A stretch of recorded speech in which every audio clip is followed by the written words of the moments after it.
Bueno, el tema que vamos a tratar hoy, señores, se llama el efecto que tendría en los niños el suprimir la educación presencial a mediano y largo plazo.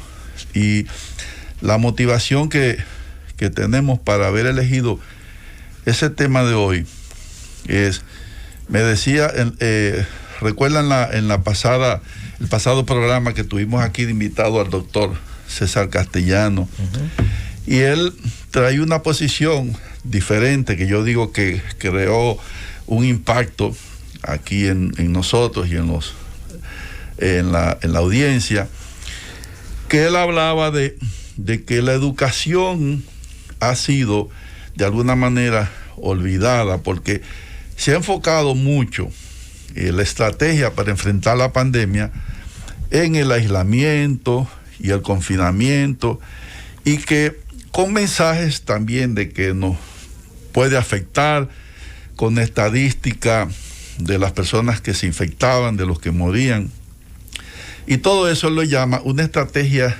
de miedo y de pánico.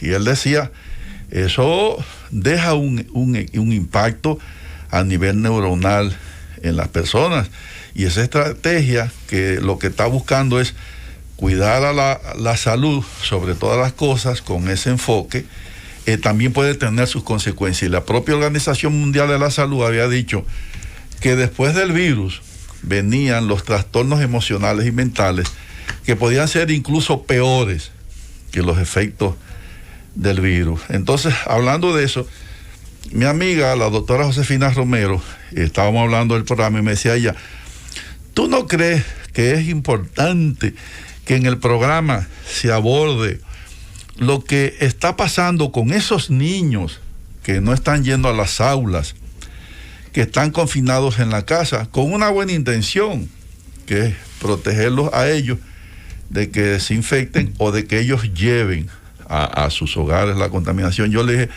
mira, me parece muy interesante, y ahí surgió la idea de que abordáramos la situación de los niños. Y yo digo que los niños en la actual pandemia han sido los grandes olvidados, porque tú oyes las estadísticas, Roberto, Marisol y nuestra invitada que vamos a presentar, y la audiencia, que se habla de que cuántos se infectaron, cuántos se murieron, pero no se le ha puesto la atención debida a los niños. Y entonces los niños sencillamente se han aislado en su casa, claro, con la buena intención de protegerlos.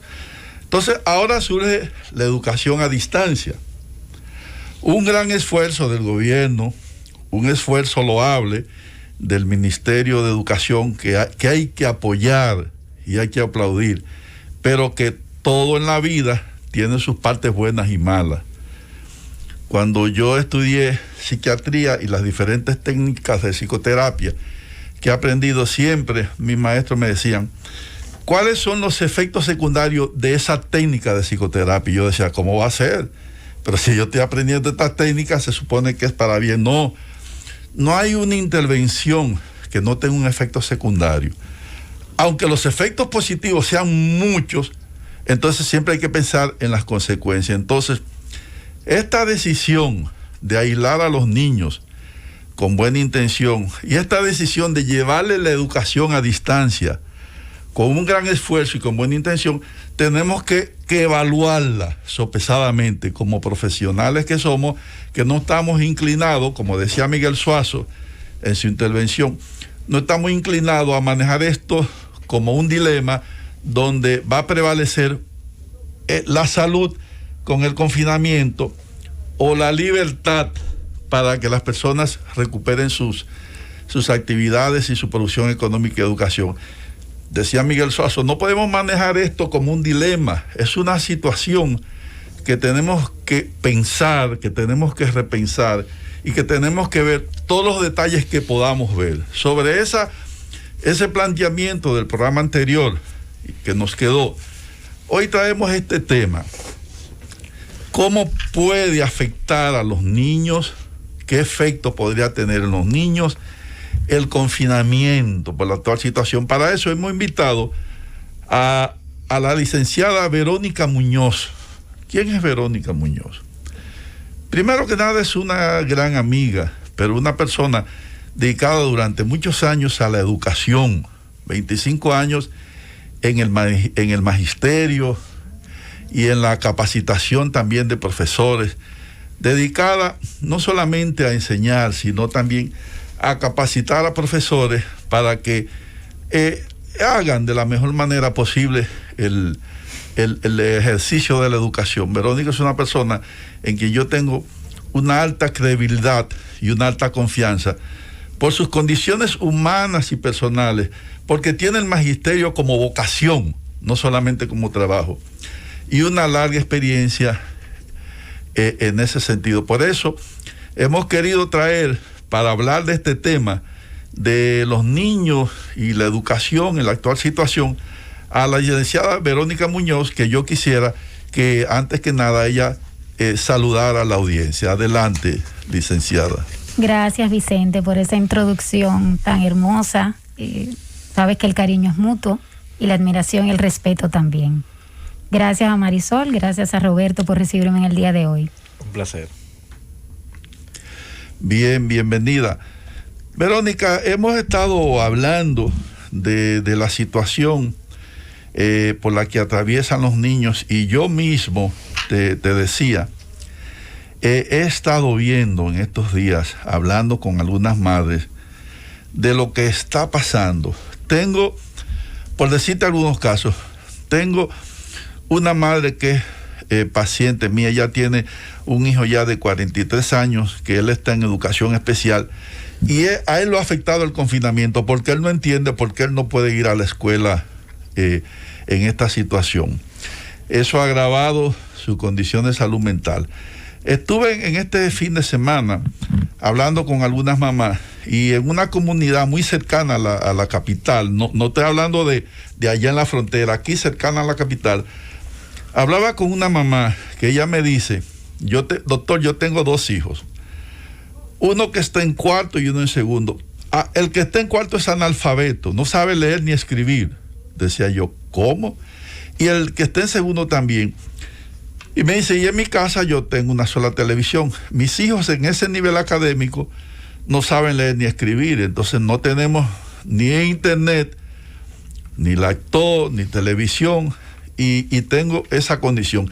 No tengo una persona con quien yo deje a mis hijos para que los guíe y los supervise. Entonces te decía que diferentes madres, cuando yo le he hablado de este tema, me han hablado de su situación, y yo digo, pero la realidad es muy distinta a lo que uno cree que está pasando, porque uno ve que el Ministerio de Educación anuncia en un anuncio muy hermoso la educación a distancia. Yo fui de los que aplaudí, yo dije, qué bien, y todavía lo aplaudo, porque me parece un gran esfuerzo del gobierno y un gran esfuerzo del ministerio.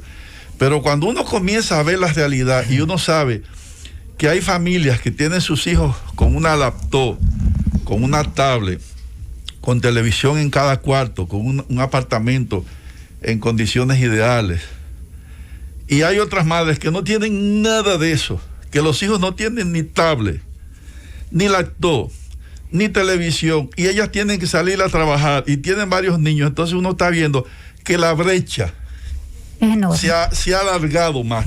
La brecha entre los que pueden y los que no pueden, con el COVID lo que ha hecho es que ha aumentado esa brecha, cónchole, y eso yo me he sentido, wow, pero a veces uno no sabe lo que está pasando, porque nosotros venimos aquí a cabina, Roberto, Marisol, Verónica, y estamos hablando cosas que son ciertas y bien intencionadas, pero uno no sabe lo que le está ocurriendo a la persona que está allá, que no tiene estos recursos, y esa persona dirá, entenderán esas personas que están en la Z hablando la situación de nosotros. Entonces yo he querido que nosotros pongamos el oído, y no el oído, el corazón, en todas esas mamás que tienen esas situaciones, esos niños que están viviendo esa situación, y qué mejor que traer a una educadora como tú, para que nos hagas un análisis, nos describa esta situación desde el punto de vista de una educadora. Adelante. Claro, es así, Vicente.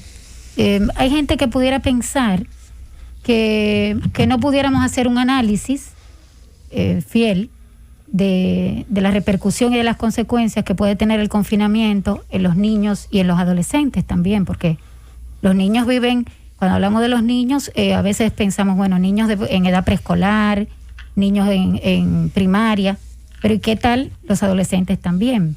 Y hay gente, como te digo, que pudiera pensar, bueno, que cuáles son los estudios que se han hecho, que esto nunca lo habíamos vivido antes, que en qué se basa la gente para decir que esto va a tener una repercusión o no. Y realmente sí. Desde ya, obviamente, la UNESCO, UNICEF, ha hecho su trabajo en relación a cómo esto impacta a los niños. Y tal como tú decías, hay dos realidades. Hay una realidad de aquellos chicos que viven con comodidades, con ciertos privilegios, si lo pudiéramos llamar así, donde tienen garantía del internet, donde tienen un techo seguro, donde cuando llueve su casa no se moja, donde tienen energía eléctrica todo el tiempo, donde sus padres proveen las laptops y todo lo demás que necesitan. Pero hay otros chicos que no nos tenemos que ir tan lejos, tal como tú dices, que viven en una casita donde probablemente hay mucha bulla porque viven en un sector no tan privilegiado, donde tienen que oír la música del colmado constantemente, donde probablemente no hay energía eléctrica en el momento en el que están viendo estos programas del ministerio, del apoyo que tienen, donde probablemente su madre, si está a cargo de ellos, es analfabeta. ¿Cómo ayuda una madre analfabeta a sus hijos a leer, por ejemplo? Donde estos chicos probablemente experimentan por esas mismas condiciones de pobreza que enfrentan. Puede ser que estén experimentando también situaciones de violencia, porque el alto nivel de estrés que estamos manejando todos, y más probablemente estas personas en estas condiciones de salud, en estas condiciones de pobreza. De pobreza, exactamente. En estas condiciones experimentan un nivel de estrés mucho mayor que aquellos que pudieran tener ciertos privilegios. ¿Cómo ayuda entonces una madre a un chico cuando ella emocionalmente no está estable? Y digo una madre por poner un ejemplo. Los chicos a veces están con abuelas, con un tío, con un vecino, que es el que se puede quedar con ellos para que papá y mamá puedan salir a buscársela en buen dominicano en la calle. Entonces, ¿qué nos toca a nosotros realmente? Y qué tan, como tú decías al inicio, qué tan beneficiosa es esa educación virtual para los chicos. ¿Cuántos tienen acceso a esa educación virtual? Y refiriéndome al tema de estadística como tal, sí hay estudios. La UNESCO y las Naciones Unidas hicieron recientemente una encuesta aquí en República Dominicana. Y lo que arroja esa encuesta, que se realizó del 30 de junio al 28 de julio de este mismo año, es que el 24%, oigan bien, el 24% de hogares con niños, niñas y adolescentes de 3 a 17 años es el que cuenta con una computadora en su hogar. Solamente el 24%. El 24%. Estamos hablando de que hay más de un 75%, un 76% de chicos que no tienen acceso a un dispositivo. Pero no solamente eso. Digamos que el dispositivo no es necesario porque en la televisión están pasando las clases. En un canal están pasando uno, en otro canal están pasando otro. Pero ¿qué pasa? Y si yo solamente tengo una televisión en mi casa y tengo 4 hijos, ¿a qué hora le pongo al uno y a qué hora le pongo al otro? Las clases se pasan de 9 a 12 y de 3 a 6. Pero ¿cómo hacemos si yo solamente tengo una televisión? O si se va la luz. O si se va la luz, exactamente. Pero me voy más allá todavía. Estos estudios también demuestran que no solamente el confinamiento afecta a los chicos en 3 aspectos que todavía no hemos mencionado, lo mencionaré ahora. Principalmente aprendizaje, los afecta, en su estado emocional y los afecta también a nivel conductual. Okay. Pero eso no es todo. ¿Y qué tal el maltrato? ¿Y qué tal el tema de la alimentación? Muchos chicos reciben el desayuno en las escuelas. Pero más aún, hay muchos chicos que están siendo sometidos al trabajo infantil, por ejemplo. O sea, son muchos temas. Uno a veces dice, bueno, el tema de las escuelas, de la virtualidad, sí, pero es que hay algo más allá todavía en lo que no estamos pensando, principalmente a nivel emocional. Doctora, usted mencionó algunos puntos en los que estos niños a largo o mediano plazo podrían padecer, ¿verdad? Esos efectos se pudieron haber evitado. Los estados, los países pudieron haber evitado esto que ya ha marcado de por sí a los niños, además que se habla de una gran deserción escolar que existirá luego de. Así es. ¿Usted considera que eso se pudo haber evitado? Sí, es mi pregunta. Bueno, si la pregunta es totalmente personal. Sí. Pienso que sí. Desde su punto de vista profesional. Obviamente, ¿de qué manera, al inicio, bueno, yo pienso lo siguiente. Al inicio de la pandemia, todos estábamos bajo cierto temor. Ajá. Porque no sabíamos cuál era el comportamiento del virus. Sí. Ya a la fecha se sabe, primero, que el contagio de niño a niño es mínimo. Segundo, que el contagio de niño a adulto es mínimo también. Hay estudios y hay pruebas de que las escuelas no son foco de contagio. De hecho, en Europa, países como Bélgica, Francia, Alemania, han vuelto a una segunda etapa de confinamiento absoluto, con excepción de las escuelas. Las escuelas permanecen abiertas. Pienso que sí, que esto se pudiera evitar. Los niños no se convertirían en vectores en el caso de, porque los profesores son adultos, ¿no? Están dando clases. Los niños están tocando cosas en las escuelas. Y como bien usted señalaba, aquellos abuelitos que están con esos niños, que son personas vulnerables, no se convertiría la situación más grave si los niños estuvieran en la escuela. Yo te voy a devolver la pregunta, Roberto. Esos niños no están visitando a los abuelitos. Esos niños no están saliendo al cine. Esos niños no están yendo a restaurantes. Los niños están saliendo. Yo he visto niños, muchos niños, en plazas, en actividades. Yo veo que se celebran cumpleaños, entonces volvemos al punto. Pero antes de usted volver al punto, doctora, los espacios en los hogares. Licenciada, doctor Vicente licenciada. Y Marisol, yo soy licenciada. Perdónenme que cuando agarro una pregunta como que hasta que no la triture, como que no la suelto. Los hogares no son un poquito, los niños que están con sus padres, por ejemplo, en los hogares, y a estos que usted señala que van al supermercado y quizás al parque, de hecho, eso es saludable. Claro. ¿Cierto? ¿No están en un espacio más controlado que en la escuela o en las escuelas? No necesariamente.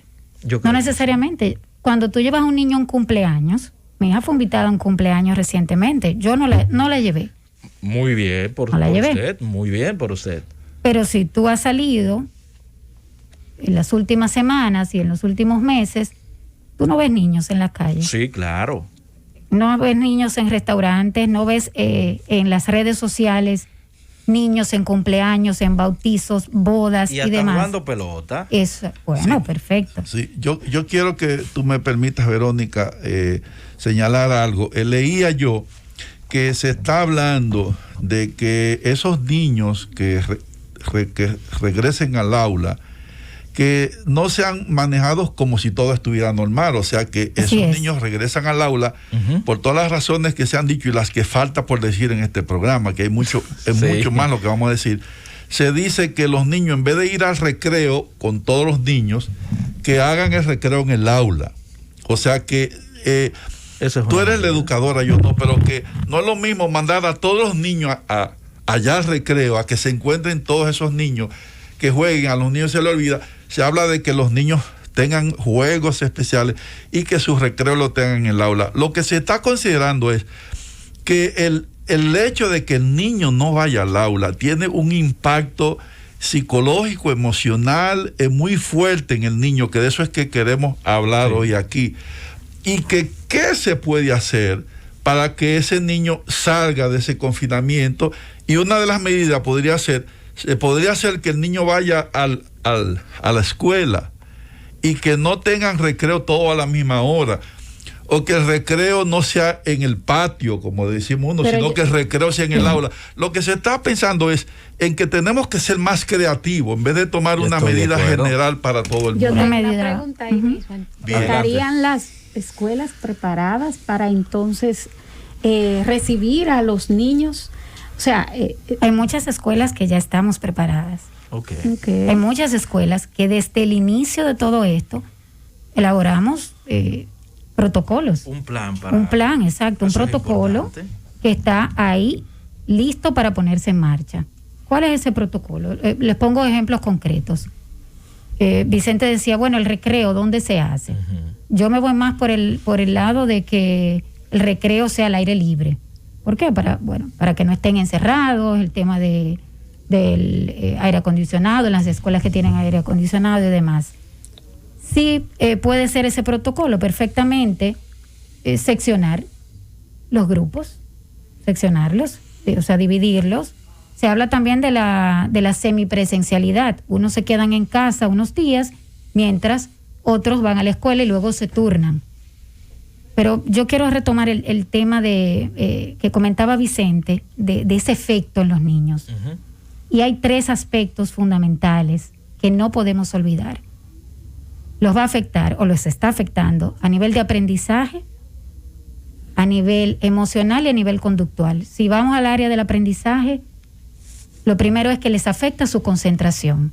Son demasiadas horas frente a una pantalla. Incluso la recomendación en clases virtuales para niños es de 25 minutos en pantalla. Esto no lo estoy diciendo yo, esto lo plantea UNICEF, lo plantea la UNESCO. En adolescentes, el tiempo máximo de pantalla debe de ser de 45 minutos, para que tengamos una idea. ¿En qué les afecta también a nivel de aprendizaje? Bueno, el ambiente físico no es el adecuado.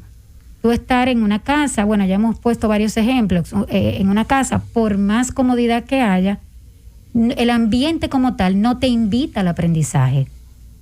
Si yo estoy en mi habitación como niña, estoy frente a una televisión, con una cama al lado, por algo los salones de clases están estructurados para que inviten al aprendizaje, incluso desde los murales, desde todo ese recurso audiovisual que tenemos. Está demostrado también que los niños con hiperactividad incrementan sus niveles de ansiedad. Bien. Les afecta su autoestima. Mira, vamos a una pausa. Al regreso creo que la doctora está lista para responder algunas preguntas del público. Al regreso vamos a conversar con el público porque sería bueno también saber los padres que estarían dispuestos. Estoy de acuerdo en el punto de que si hay un protocolo seguro para que los niños vuelvan a la escuela, lo hagan. Estoy de acuerdo en que el COVID ha estado afectando de forma enorme a los niños y que son los grandes olvidados en la estadística de esta pandemia, como decía o planteaba el doctor Vicente. Pero a veces hay que medir, ¿verdad?, las consecuencias. Y la doctora está aquí para responder las preguntas sobre también todo del los pueblo. Padres lo que buscan principalmente es la seguridad. La seguridad, sobre todo. Porque si no hay seguridad, es difícil que yo lleve a mi hijo a una escuela. Por cierto, como el tema del jueves pasado, la psicología del miedo. Recordemos que esto se manejó como el cuco, cuando le decían a los niños, ahí viene el cuco, te come la comida, te echo el cuco.